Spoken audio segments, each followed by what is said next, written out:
Okay, I had to stop it and go to the kitchen and get my sanding sugar. I just made a big bowl of it for the class. And if you don't know how to make sanding sugar, I will certainly do a video about that. I have that planned. But we're going to sand the whole cookie after we get it flooded, okay? So, the same icing we made for outline. And with this, what you're going to want is to outline it. Let the outline dry just a little bit so when you sand it, it's not going to go over the edges. Okay, remember, so when you come near a point, take it clear to the cookie and then pull up, let it drop, and then stop squeezing when you come to that point. Okay.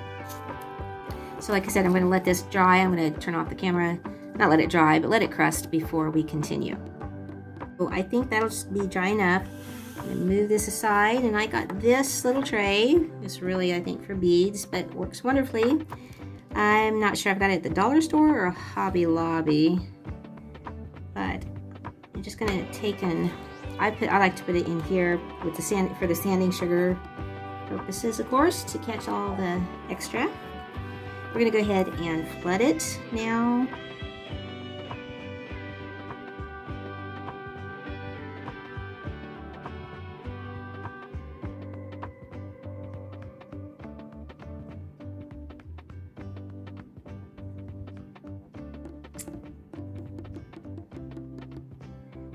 There is, as far as sanding sugar goes, making it is just, saves you so much expense. It's incredible how much they charge you in the store when you think about it, but it's so easy.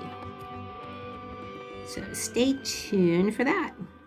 Okay, there's the flood, and you don't even actually have to get it smooth because it will settle, but we're going to go ahead and put the sugar on it so it'll cover everything up. I don't know if you can see my big bowl on this. Here, let me move out on the camera. Just a second.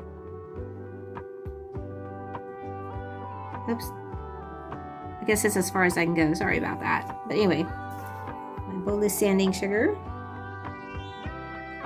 And I'm just going to use a spoon and put over it. If you try to dip it, you might be in trouble going over the edges. Okay.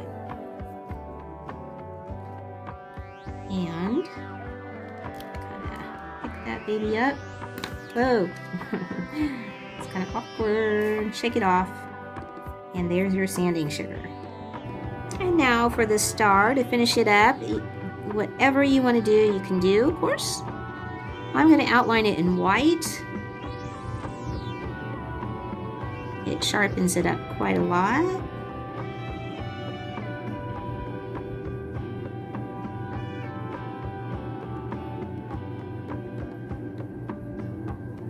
And when the lightning bolts get done, I'm going to put a lightning bolt on it. And do the lightning bolts. Okay. And you want to just put them just like you do, like outlining a cookie. Just clip that very thin, not thin, very, very tip of it off. And just start tracing.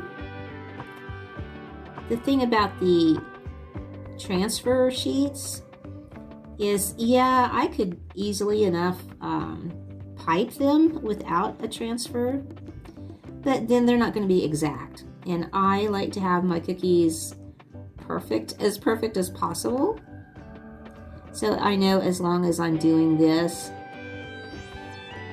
with a template, they're going to be pretty doggone good.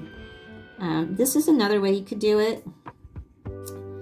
Is like I had mentioned with the footballs, you can outline like I'm doing, keeping it low, your tip low to the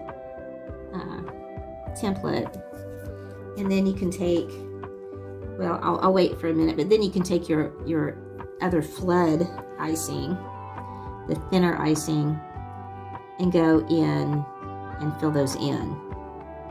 I'll show that in just a minute. Let me let it set up just briefly so it doesn't go outside of those lines.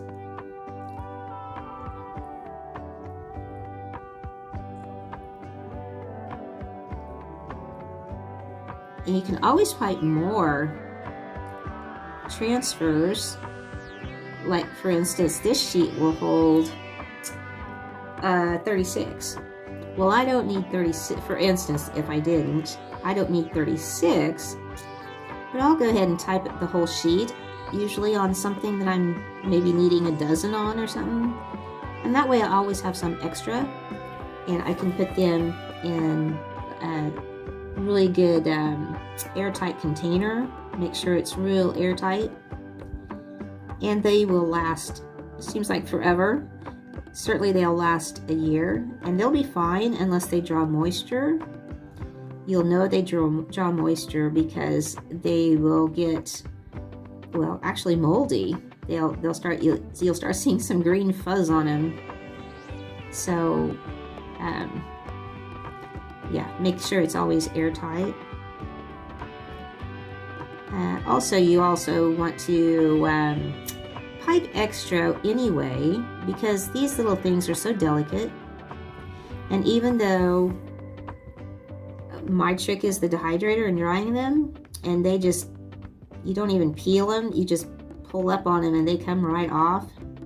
And it seems like you're always going to have a breakage on them, and you just to make sure that you have plenty when you're doing them on cookies, just make sure you do a couple extra just in case of breakage.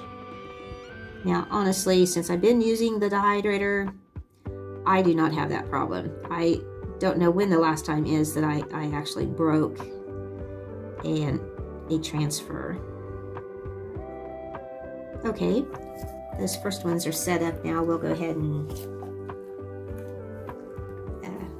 fill them in with the flood icing, okay? I only do this so it doesn't go outside the lines.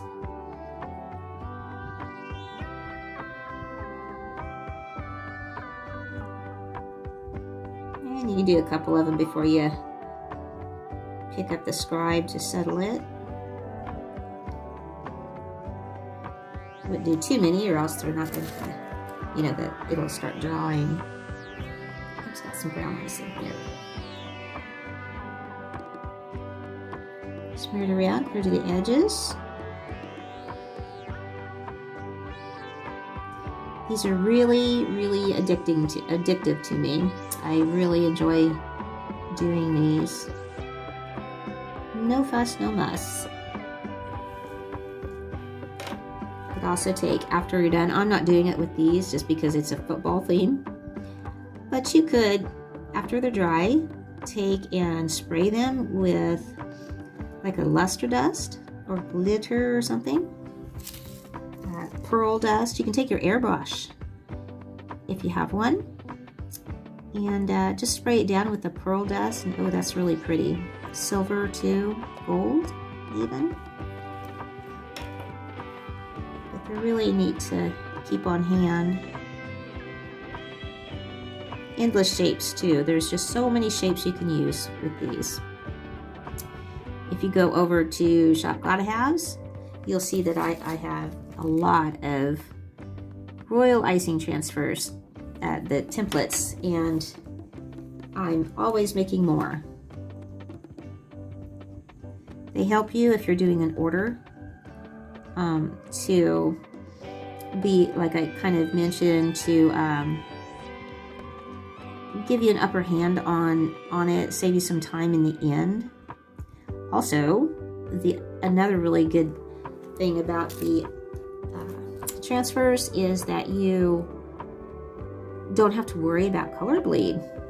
Once your cookie's dry, the icing is dry, actually dry, you can just pop them on the cookie. Like if this is white and you're putting them on red, you're not going to have color bleed as long as they're both dry. So I'll stop there with these, and I'll go ahead and pipe the rest of the sheets on the footballs and these, and then I'll put them in the dehydrator and we'll get started back on the cookies. So now the footballs and the lightning bolts are dried. And I'm just pulling these out of the dehydrator, which was about 5 minutes ago, 7 minutes ago. And you can see that they just pop right off. And these are pretty thick too. These are not real dainty like some of them. They're pretty thick. So you can tell how effective that dehydrator is, a dehydrator. You can see that I probably oversaturated the footballs a little bit because a few of them are cracking. Most of them did not, just like maybe 3 of them did. But they just pop right off. It's just so wonderful doing it this way, okay? So we will go ahead and put them on a couple of the cookies so you can see what the finished product is going to look like. The star, and I think I'm just going to put a lightning bolt on it as well.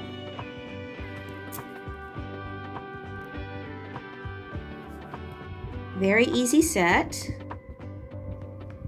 and doesn't really matter how you do it, I guess, like that.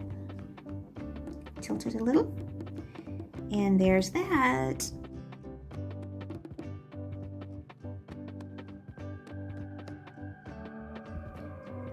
You take care, have a WeCookier day, and God bless you. Bye-bye.